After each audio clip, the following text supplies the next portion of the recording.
Lisa Marker-Robbins, welcome back to the Scholarship GPS podcast, one of our favorite returning guests. I'm excited to be back, Dave. It's always a pleasure. Well, always love having you here, of course, but today I want to talk about something that you have been talking about. You've always been talking about it, but you just kind of changed maybe the format that you've been using, and that Mm. is some of the common mistakes that you see parents make that are derailing their kids' progress. Yeah. Well, I think what I've been talking about in the past is a lot of times it's just around majors, but Yeah. what you're referencing right now, I believe, is you hearing me on my Hmm. podcast, on social media, really talking about like kind of pulling back even more Right. and talking about like how what we're messing up, what we're maybe the mistakes that we're making that's on the bigger lens of like really high schools are built to like get kids to graduation lines. Yep. And I think a lot of times what I see is parents are thinking also maybe beyond graduation line to like, particularly for your audience. I mean, if they're looking for college scholarships, they're going to Hmm. college, right? And so we serve students who are on all educational paths and 15 to 25. But thinking of like who you're talking to, the school's thinking about graduation line as the goal. Parents Yeah. are often thinking about, maybe in your case, scholarships as the end goal to fund the colleges, but they're really looking at college acceptance Hmm. as the finish line Hmm. when they have a 16 or 17 or 18-year-old. But when you start talking to parents who are like, you're in my stage of life and we have 20 somethings, the real finish line is when these kids are launched, Yeah. right? Yep. It's so I think that when you're thinking short term, you're thinking about like what's the next line instead of what's the ultimate Yeah. line that we're Yep. aiming for. And that's what you've noticed in me is I'm talking more about the launch line, the finish line of that. Yeah. Yep. Yeah. And I mean, that goes back to what I think from the first time you and I talked, and that is reverse engineering the goal, Mhm. right? Yeah. We need to have a longer term vision than just high school graduation or than just earning scholarships. It's, what's the student going to be doing in 5, 10, 15 years Right. that they're going to be off mom and dad's payroll, right? That, I got that. We have five kids total. So two bonus kids on the top end, 32 and 34. And then my kids are 24, 24, and will be 28 in April. And it's funny, like when we are at different stages, I mean, we can go back to when our kids were little, right? hmm. We think about like, oh, I was just talking to a parent group actually today, and they were talking about like kids getting into an independent school for elementary school or middle school or high school. Like we're always thinking in that near-term goal Yeah. because Yep. that feels easier to achieve. Sure. Um, Kids can think about a near-term goal, but they don't have like the bandwidth to really think that far ahead, which is why they Right. need support in doing so. Hmm. But my youngest, we finally got the last kid off the payroll when I said, Hmm. "Okay, it's time to take over your phone." There That you was the go. Yeah. last bill. Yep. Yep. That was the last bill. Yep. Yeah. So my son has been pretty much off the payroll for a while, graduated college, was married last year. And actually we just moved him back, about 15 minutes from us. So we're excited about Oh, that. But yeah. he's still driving the car that is in my wife's name. And so we said, as soon as you get your first utility bill, that car is being transferred to you. So he's almost off the payroll. Now the car is paid for, but Right.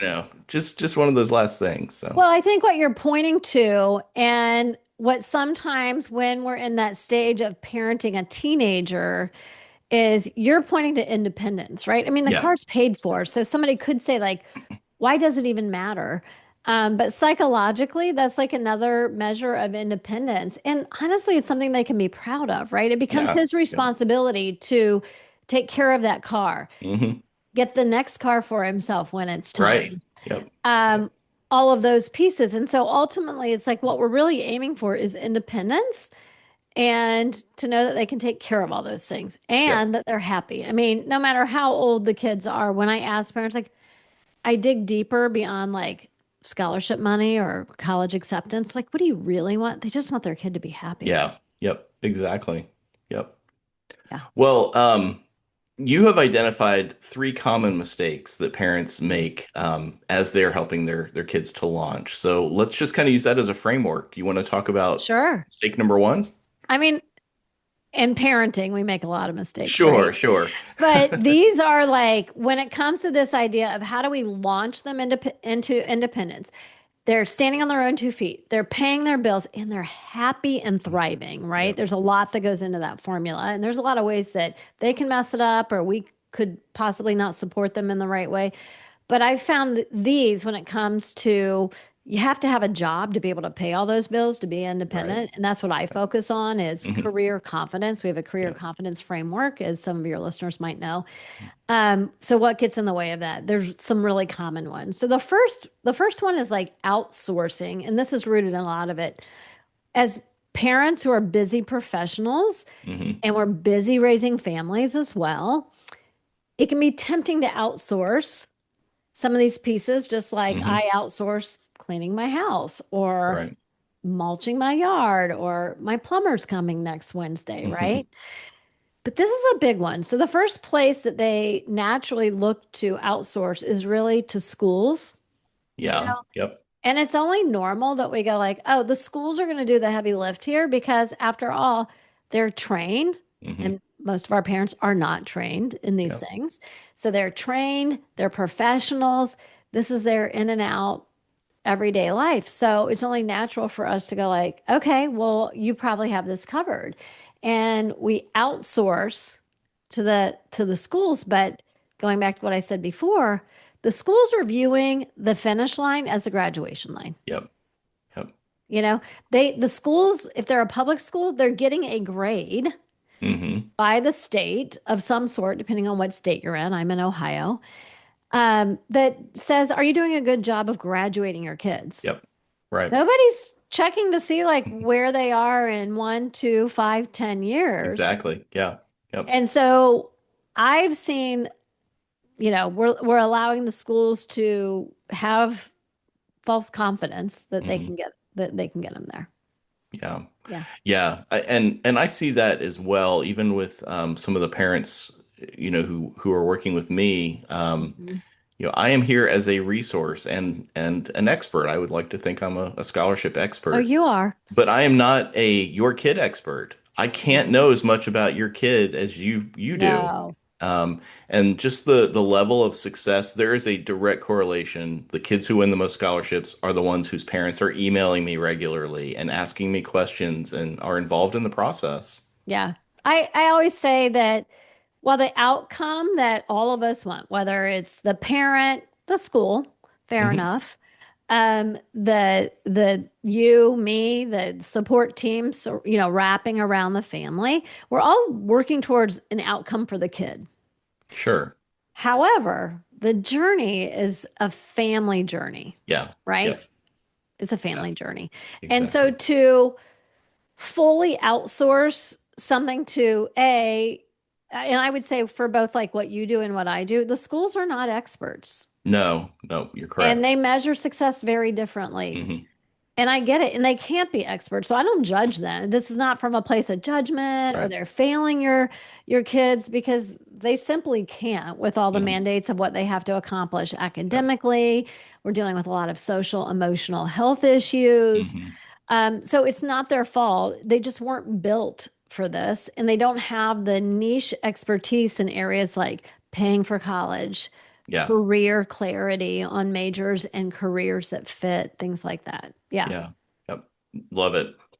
All right. So mistake number one would be Yeah. outsourcing. Well, and outsourcing it to schools. Another place that they outsource it, which is you're like, well, is this really outsourcing it? But you be judge of that. They outsource it to time. So when the school Mm, doesn't deliver, sometimes and you're looking around at your friends and their kids and your peers in your community, and oftentimes I hear from parents like, my kid's falling behind, hmm. and I go, well, okay, the school didn't get us there. Maybe we just need more time. So if we just Hmm. wait, it'll magically come together. Yeah. Right. And when it doesn't, they turn to other places, which we can talk about. But like outsourcing it to time is very tempting. Or sometimes even just putting it's what comes first. Are you trusting the school first or time first? But just like Hmm. it takes maturity or age. I hear from a lot of people, kids can't know. Well, we're not asking them to know what they're going to be for the rest of their lives, but we're Right. asking them to build the self-awareness and the career awareness so that the next step is an informed next step in the right direction, not the forever direction, right? Yeah. Yeah. And so they want to think that, oh, with maturity and it'll magically come together. Yeah. I see that as well from the paying for college. It's like we'll worry about scholarships later, Right. Or we'll and figure it out. We'll yeah, somehow we'll figure figure out it how to out. pay for Yeah. it. Yep. Yeah. And unfortunately, that is where parents end up, cashing in their 401k or, putting a second mortgage on the house or Yeah. taking infinite student loans that are going to take 30 years to pay off. So, Exactly. yeah. It's an Yep. interesting one on even if you have the ability to take out the loans, which not everybody does, but Right. even if Yeah. you do have the ability, I remember a student I worked with in the past, she got into Vanderbilt, and Hmm. which was amazing, right? Like fantastic. And we were very clear she wanted to go into education. She wanted to Hmm. be a teacher. Her family could not pay for it, Right. and Vanderbilt does not give out a lot of merit aid. No, you are correct. Yep. And they were lagging behind on applying for scholarships. Hmm. And when it came down to making the choice, I was just like, how can you, in good consciousness, choose Vanderbilt when you'll be saddled with over $100,000 worth of debt? Hmm. By the way, that would have also been in the parents' name. Yes. Yep. And you have career confidence. Like she was so clear. She had done what we tell students to do, explore and validate in the real world. Like Hmm. we were clear, she was clear on her path with confidence. Yeah. And how can you do that and know that, like, how it will take you forever to get out from underneath that part of debt, which again, we go back to what do you really want? You want happy kids who are independently launched, who can pay all the bills and take care of themselves, and they're thriving in their career. But if they're saddled with debt, like, Yeah. that's not happiness. Yeah. Yeah. Absolutely. All right. Well, hopefully we've driven that point home. What would be Yeah, another? I feel like I'm beating your drum on that one, but it really Yeah. does, like I think that's why you and I have done so much collaboration and Yeah. work together, and we're on each other's podcasts because one, they do go hand in hand. Like it's Absolutely. just Yeah. such a natural fit, Yep. even though they're different end goals, right? Exactly. Yeah. Yep. So, okay, so you outsource to schools, Hmm. doesn't work because they're not career experts. You outsource to time. Hmm. And this next one, it's a natural place to go because, and it fits with the school one. Okay. It's outsourcing it to an assessment. Okay. So, and the reality is, most schools are going to give an assessment to kids somewhere along the way in high Hmm. school. But when Yep. I'm talking to school professionals, what happens is they have platforms like Naviance and Score and School Links that have Yep. a free assessment already embedded in there, Hmm. right? So the school grabs that thing that they're already paying for. And by the way, they pay for these platforms so that that's how they handle transcript release to colleges, that's Yep. how they handle recommendation letters. So they're paying for a tool that's meant to serve like the college application and transcript process, right? Yeah. Yep. But these tools on the back end will say, and as a bonus, we'll give you this free career assessment that your kids Hmm. can use. And so the counselors go into usually English class because everybody has to take that's the one class everybody has to take 4 years of, right? Right. Yeah. So they go into English class in 10th or 11th grade. They hijack the time. The English teachers are usually a little bit irritated about that because nobody wants to give up instructional time. I Yep. was a teacher a very long time ago. That's not a Hmm. good feeling when you have to invite somebody into your classroom to take your time. And so they take the assessment. But then when I hear from schools admit it and parents say, oh, yeah, we never heard about that again, they take it, they look at it, and then it gets filed away. Hmm. Yeah. And there's not, so what's missing is these tools they're good information. Some of them are not great information. I do believe you get what you pay for. You've got to be very picky Hmm. about the tools that are going to add value that actually are reliable and valid. Right. We use the Berkman in our course, and there are others that are reliable. So the tools inform, but they cannot create direction on their own. And that's the problem. So you turn to the tool because it feels good in the moment because you're doing something. We all feel better. We get those dopamine hits from doing something, Yeah. right? Yep. So you do something. It could even be that you're Googling career assessments and your kid sits down and takes them. Maybe it's a different one, even though, oh, well, the one at school didn't work. So let's try this one over here. And you're just continuing to gather information, but information's not transformation. Hmm. And so the missing piece is, it sounds like I'm not a fan of these assessments. I am a fan of many of them, but you need a framework to validate these jobs in the real world. So if you've got Okay. one that provides a good filter to instead of you can be anything, jobs that actually fit the individual, Mm-hmm. the missing piece is going out and validating. Right. Right. So we teach like you've got to do an exploration and validation, and you can do this loop. Once you've done it once, you can take many careers through this Okay. Hmm. so that you're gathering real world data to then have the confidence to move forward in selecting the major and the college and the career. So this is the reverse engineer. For Yeah. us, reverse engineer means begin with career, figure out what major or majors would lead to that career, Yep. Hmm. and then what colleges offer what you need to be Yep. credentialed to land the job, Yep. right? And that's like you said, that's why what we do meshes so well because just like the kids who have the success, the scholarship success are the ones whose parents Hmm. are involved in helping with the process. The Yep. kids who have that clarity of their college major and their career, they're the ones who do much better with scholarships. Yeah. I mean, we see the same things with, we all know this, involved parents, right? Yeah. Yeah. We see the same thing. Like involved parents, good schools, involved schools, like when we all wrap around the kid together and we don't do Hmm. it for them, but we give them the Right. support and the tools that they Yep. need to do it.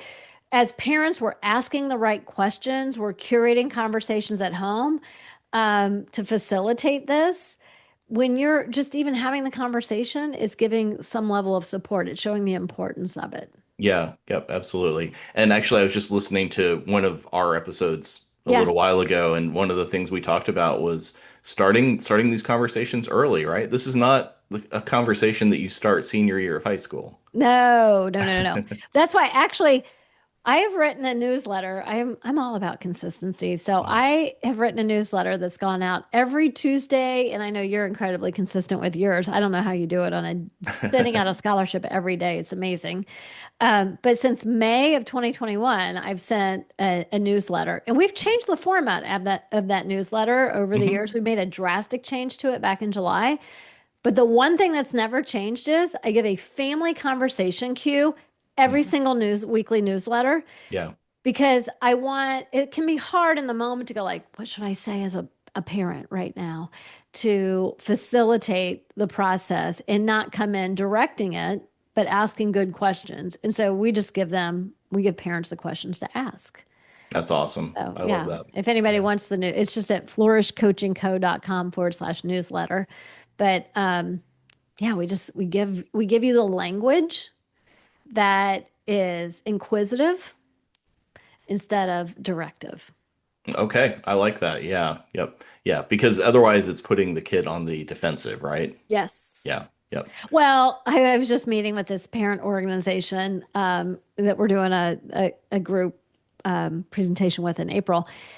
And I said, even if we rephrase it as a question, but our face or Yeah. how we say it Uh-huh. shows the Yep. intent behind our words, like kids are not stupid. They read right through that. So Yeah. how do you ask really good, non-biased, open-ended questions Hmm. that's not putting additional pressure on them to answer in a certain way? Yeah. Yep. I love it. Well, a little behind the curtain here, what we've been Yeah. talking about is part of a new free training that you've put out. Yes. So tell us a little bit about that. What is it? And then tell people how they can get it. Yeah. I actually we had a great free video out for a while about college majors, And again, I was like, I want to pull back and go more about like, how do we start building teenagers, Hmm. 15 to 25-year-olds, to be prepared to confidently launch into the world? And the career piece, none of us can deny that that has to be part of that equation, Yep. right? So in the free training, and I've got a special offer for your family. So you can go to Okay. flourishcoachingco.com/GPS. Okay. But at that link, you can opt in to watch this free training. And in the training, we talk about our career confidence framework. So, how to avoid, I just told you what some of the mistakes are that we make, but okay, how do we avoid them then? Give me some Mm. tools for what I need to be doing Right. that is really tactical. It is possible for these kids to have a level of confidence, not on a forever decision. That's not what we're doing, Yep. but on the decision about the next step and to make sure it's one that fits and that they've got confidence and you've got confidence. I mean, that's really the heavier weight that we're carrying as parents, right? Sure. Dave, you and I can pop in here as empty nesters and go like, oh, Mhm. thank God they're launched and they're happy and they're Yeah. Yep. thriving and they're all the things, right? Yep. And when you've got a 17-year-old, you can't imagine that you might be that family that the kid moves back in after college and they're Right. not able to pay their bills and they're Hmm. like that these things are happening, right? Hmm.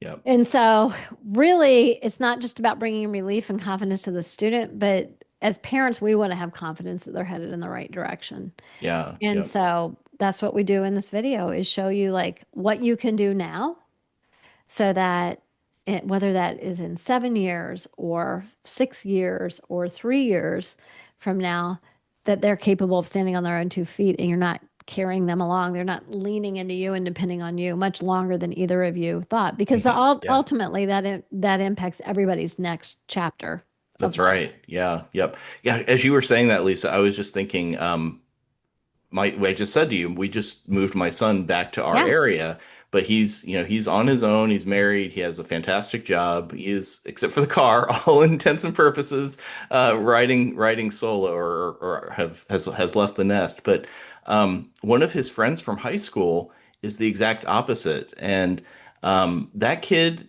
had far better GPA and test scores than my son. But what he lacked and still lacks is that clarity. And he Yeah. moved too. He moved back into mom and dad's place. And we're talking about a 20 something here. And that's not really the goal, right? Well, I can tell you this, and there is a great book. It's called The 20 Something Treatment by Dr. Meg Jay. And she talks about how, like, the 20s have always been the hardest decade of life. It doesn't care if it was back in the 1940s and the 50s and the 60s, like, you're finding your own way. So it's a hard Yep. decade, Mhm. period. But I will say this, something has shifted because I've done this work with the career confidence work since about 2008 is when I built my framework. And then in 2010, we took it out. So we've helped over 4,000, supported over 4,000 students, families get career confidence so they could Mhm. identify this. And what I've seen is while we have by far of those 4,000 plus families, there are far more who have kids that are college bound teens. Our fastest growing population of who we serve at Flourish Coaching is floundering 20-year-olds, 20 Mhm. somethings who are Mhm. falling behind.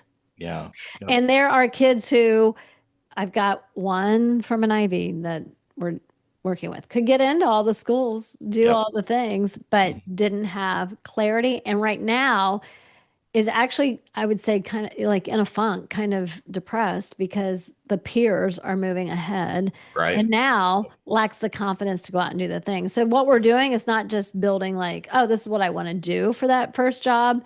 It's also building soft skills around confidence and Mhm. communication and research and all of the things that matter.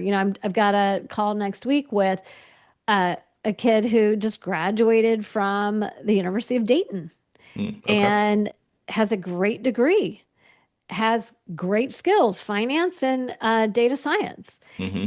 and just can't figure out like how do I marry the majors that fit into aiming for a particular job so I can Right. confidently start applying for those jobs.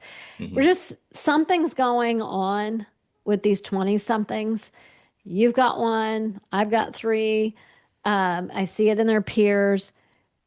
It's hard. right? It And the is. 20s are Yeah. hard anyway, but it's Yep. harder right now. And our economy is hard. I think too, Right. when you don't, you talk about how kids who are confident and clear get scholarships. They win the scholarships. Hmm. Kids who are confident and clear and have a good narrative, you talk a lot about personal narrative. Yep. They are landing the jobs, but the Yeah. reality is right now it's taking on average 6 months to get a Hmm. job. Okay. Yeah. Yep. Yeah, so Very, very tough important out stuff there. here. Yeah. Yeah, absolutely. So we're just here to try to think about this in a different way Yeah. Yep. and not force them to grow up too soon. But our kids are more capable than we think. Yes, absolutely. Yep. I love that point too, because that's one of the pushback I get is that they're too young or give them Yeah. time to figure it out. And yeah, we're like, and you say this all the time. This is not necessarily their forever future, but Yeah. yeah. It's just that it's what's the right next step? When that next step is rooted in deep self-awareness Hmm. and awareness of careers in the world, Yep. right? World awareness, self-awareness, and that step's right because it's rooted in right information, Hmm. then the step after that will be rooted in the right information. When we don't have the awareness, we haven't done the work to become aware, then we're just like throwing spaghetti at the wall to see what might stick. And Right. there's a real Yeah. price to pay, time wise and money wise. I mean, these floundering 20 somethings, we've looked at a number of studies. On Hmm. average, it's costing about $25,000 a year to be back in their parents' home, floundering. Well, guess who's carrying that financial weight? Right. Mom and Right. dad. Yeah. Yep. Yeah. Fantastic. The web address again. flourishcoachingco.com/GPS. It only makes sense to give you the GPS, Dave. Well, we're both giving directions, just say actually the same endpoint, right? Just Yeah, different really. I mean, pieces. when you pull back on the bigger picture, so again, just like I say, sometimes we think too small. Like I'm serving the career identification, career development piece. You're serving the paying for college piece, but we're all serving, let's get these kids to the launch Yep. line. Yep. That launch. That's the goal. Yeah, Yep. absolutely. Thanks for having me on, Dave. Oh, of course. Can't wait Always to have you fun. back. Thank you so much, Lisa.